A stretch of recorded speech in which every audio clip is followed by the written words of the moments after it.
सभी को मेरा नमस्कार। मेरा नाम साक्षी बुदेल, मैं 8वीं कक्षा में पढ़ती हूँ। हमारी अध्यापिका का नाम आर.एस. गिडपगौड़ अध्यापिका।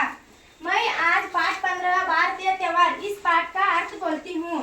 पहले हम शब्दार्थ देखेंगे। विश्व, लोक, जगत्तु, महीने, ತಿಂಗಳು, ಮನಾನ, ಆಚರಿಸುವುದು, ಫಸಲ್, ಬೆಳೆ, ಕಟಾಯಿ, ಕೊಯ್ಲು, त्योहार, ಹಬ್ಬ, सांस, उसिरु, अंतिम, कोने, मुक्ति, मुक्ति, मुक्त। इस पाठ के द्वारा बच्चे भारतीय संस्कृति और आचार विचार से परिचय होते हैं। ಈ ಪಾಠದಲ್ಲಿ ಭಾರತದ ಸಂಸ್ಕೃತಿ, ಆಚಾರ ವಿಚಾರ, ಹಬ್ಬಗಳ ಕುರಿತು ಮಕ್ಕಳಿಗೆ ತಿಳಿಸುವುದು ಇಲ್ಲಿ ಕೊಟ್ಟಾರೆ। ಈ ಪಾಠದಲ್ಲಿ ಭಾರತದ ಹಬ್ಬಗಳು ಕುರಿತು ತಿಳಿಸಲಾಗಿದೆ। ಈ ಪಾಠದ ಮೂಲಕ ಮಕ್ಕಳು ಭಾರತೀಯ ಸಂಪ್ರದಾಯಗಳು ಹಾಗೂ ಆಚಾರ ವಿಚಾರಗಳ ಬಗ್ಗೆ ಪರಿಚಯ ಹೊಂದುತ್ತಾರೆ। ಭಾರತವು ವಿವಿಧ ಧರ್ಮ, ಭಾಷೆ ಮತ್ತು ಸಂಸ್ಕೃತಿಗಳ ದೇಶವಾಗಿದೆ। ನಮ್ಮ ಭಾರತ ದೇಶವು ಹಲವಾರು ಭಾಷೆ ಮತ್ತು ಹಲವಾರು ಹಬ್ಬಗಳನ್ನ ಹೊಂದೈತಿ, ಹಲವಾರು ಧರ್ಮಗಳದಾವ ನಮ್ಮ ಭಾರತ ದೇಶದೊಳಗ। ಇಲ್ಲಿ ಅನೇಕ ಹಬ್ಬಗಳನ್ನು ದಸರಾ, ಯುಗಾದಿ, ಮೊಹರಂ, ರಂಜಾನ್ ಎಲ್ಲಾ ತರಹದ ಹಬ್ಬಗಳನ್ನು ನಾವು ನಮ್ಮ ಭಾರತ ದೇಶದಲ್ಲಿ ಆಚರಿಸ್ತೇವೆ। ಹಬ್ಬಗಳು ಜನರಲ್ಲಿ ಸಂತೋಷ, ಏಕತೆ ಮತ್ತು ಸಹಬಾಳ್ವೆಯ ಭಾವನೆಯನ್ನು ಬೆಳೆಸುತ್ತವೆ।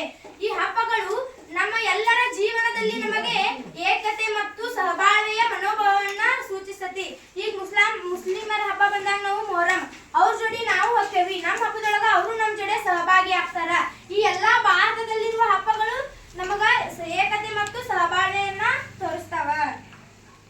ಭಾರತೀಯ ಸಂಸ್ಕೃತಿಯ ಮಹತ್ವ, ನಮ್ಮ ಭಾರತದ ಸಂಸ್ಕೃತಿ ಹೆಂಗೈತಿ ಅತಿ ಸಂಸ್ಕೃತಿಯ ಮಹತ್ವ ತಿಳಿಸತಿ।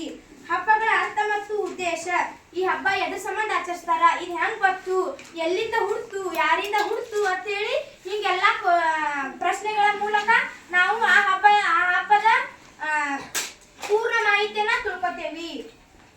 ಸಮಾಜದಲ್ಲಿ ಹಬ್ಬಗಳ ಪಾತ್ರ ಇವೆಲ್ಲವನ್ನು ಸರಳವಾಗಿ ಅರ್ಥ ಮಾಡಿಕೊಳ್ಳಲು ಸಹಾಯ ಮಾಡುತ್ತದೆ। ನಮ್ಮ ಸಮಾಜದಾಗ ಎಷ್ಟು ಹಬ್ಬಗಳದಾವ, ಹೆಂಗ್ ನಡೀತಾವ ಅಂತ ಹೇಳಿ ಈ ಒಂದು ಪ್ಯಾರಾ ಒಳಗ ಐತಿ। समस्त विश्व में भारत ही एक ऐसा देश है। ಈ ಸಮಸ್ತ ಜಗತ್ತಿನೊಳಗ ಭಾರತವು ಒಂದೈತಿ जहाँ पर्व एवं त्योहारों का सिलसिला वर्ष भर चलता रहता है। भारतीय जनजीवन में इन धर्म का उत्सव और त्योहारों का महत्व है। ಭಾರತವು ಹಬ್ಬಗಳು ಮತ್ತು ಉತ್ಸವಗಳು ದೇಶವಾಗಿದೆ। ನಮ್ಮ ದೇಶದೊಳಗ ವರ್ಷ ಪೂರ್ತಿ ಒಂದಲ್ಲ ಒಂದು ಹಬ್ಬಗಳ ನಮ್ಮ ಜೀವನದೊಳಗ ಬಂದು ಹೋಗ್ತಿರ್ತಾವ। ಭಾರತೀಯರು ಸಂಭ್ರಮದಿಂದ ಅವನ್ನೆಲ್ಲ ಆಚರಿಸ್ತಾರ। ನಾವೀಗೆಲ್ಲ ಸಂಭ್ರಮದಿಂದ ಯಾರ ಹಬ್ಬದಲ್ಲಿ ಯಾರು ಹೆಂಗಿರ್ಲಿ ಅವನ್ನೆಲ್ಲವನ್ನು ನಾವೆಲ್ಲರೂ ಕೂಡಿ ಒಗ್ಗಟ್ಟಾಗಿ ಆಚರಿಸ್ತೇವಿ।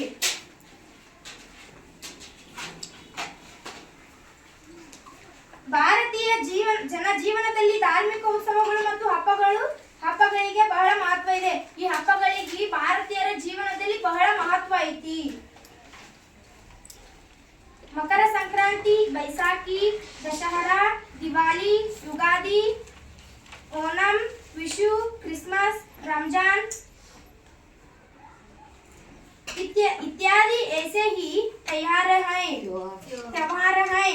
संक्रांति, वैसाखी, दसरा, दीपावಳಿ, ಯುಗಾದಿ, ಓಣಂ, ವಿಶು, ಕ್ರಿಸ್ಮಸ್, ರಂಜಾನ್ ಮುಂತಾದ ಅನೇಕ ಹಬ್ಬಗಳು ಭಾರತದಲ್ಲಿ ಆಚರಿಸಲಾಗ್ತೈತಿ। कुछ त्योहारों का परिचय इस पाठ में दिया जा रहा है। ಕೆಲವು ಪ್ರಮುಖ ಹಬ್ಬಗಳ ಪರಿಚಯವನ್ನ ಈ ಪಾಠದೊಳಗ ತಿಳಿಸಲಾಗ್ತೈತಿ। ಮಕರ ಸಂಕ್ರಾಂತಿ ನೋಡ್ರಿ, ಮೊದಲ ಸಂಕ್ರಾಂತಿ ಎಂದರೇನು? ಸಂಕ್ರಾಂತಿ ಅಂದ್ರೆ ನಮ್ಮ ಜೀವನದಲ್ಲಿ ಆಗು ಹೋಗುಗಳು, ಕಷ್ಟಗಳು ಎಲ್ಲಾರ್ಗಿ ಇದ್ದುವ, ಅವುಗಳು ನಮ್ಮ ಜೀವನದಾಗ ಬಂದು ಹೋಗ್ಬೇಕು ಅಂತ ಸಂಕ್ರಾಂತಿ ನಮ್ಮ ಜೀವನದಲ್ಲಿ ಬಂದು ಹೋಗ್ಬೇಕು। मकर संक्रांति प्रति वर्ष जनवरी महीनों में पूरे भारत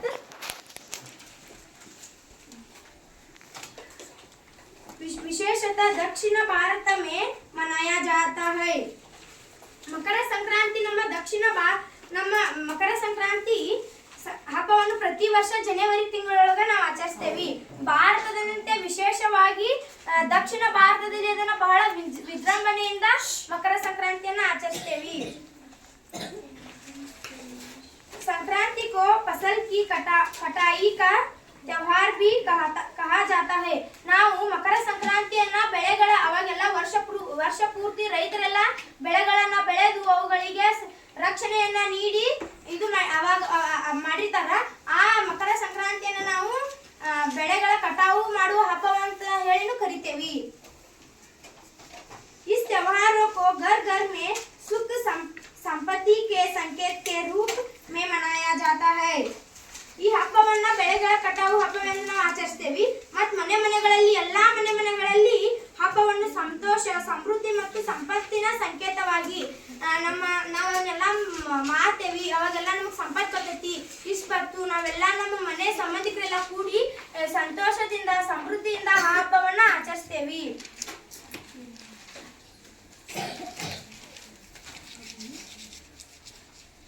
युगों से ऐसा माना जा रहा है कि इस दिन से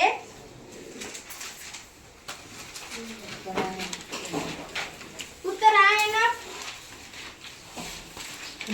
पुण्य काल प्रारंभ होता है. इस दिन सूर्य मकर राशि में प्रवेश करता है. यहाँ विश्वास है कि उत्तरायण में देह त्याग करने वाले व्यक्ति जन्म मरण के चक्र से मुक्ति हो जाता है. ಪ್ರಾಚೀನ ಕಾಲದಿಂದಲೂ ಈ ದಿನವನ್ನು ನಾವು ಪ್ರಾಚೀನದಿಂದಲೂ ಸೂರ್ಯ ಮಕರ ಸಂಕ್ರಾಂತಿಗೆ ಪ್ರವೇಶಿಸ್ತಾನೆಂಬ ನಮ್ಮ ನಂಬಿಕೆ ಐತಿ. ಆದ್ದರಿಂದ ಈ ದಿನವನ್ನು ಶುಭ ದಿನವೆಂದು ಪರಿಗಣಿಸಲಾಗುತ್ತದೆ. ಈ ದಿನವನ್ನು ನಾವು ಶುಭ ದಿನ ಎಂದು ಇದು ಬಹಳ ಒಳ್ಳೆಯ ದಿನ ಅಂತ ಹೇಳಿ ನಾವು ಇದನ್ನ ಅಂತೇವಿ. ಈ ದಿನದಂದು ಉತ್ತರಾಯಣ ಪುಣ್ಯ ಆರಂಭವಾಗುತ್ತದೆ. ಈ ದಿನ ಉತ್ತರಾಯಣದ ಆರಂಭ ಆಕತಿ. ಅವಾಗ ಸೂರ್ಯ ಮಕರ ಸಂಕ್ರಾಂತಿ ಉತ್ತರಾಯಣದ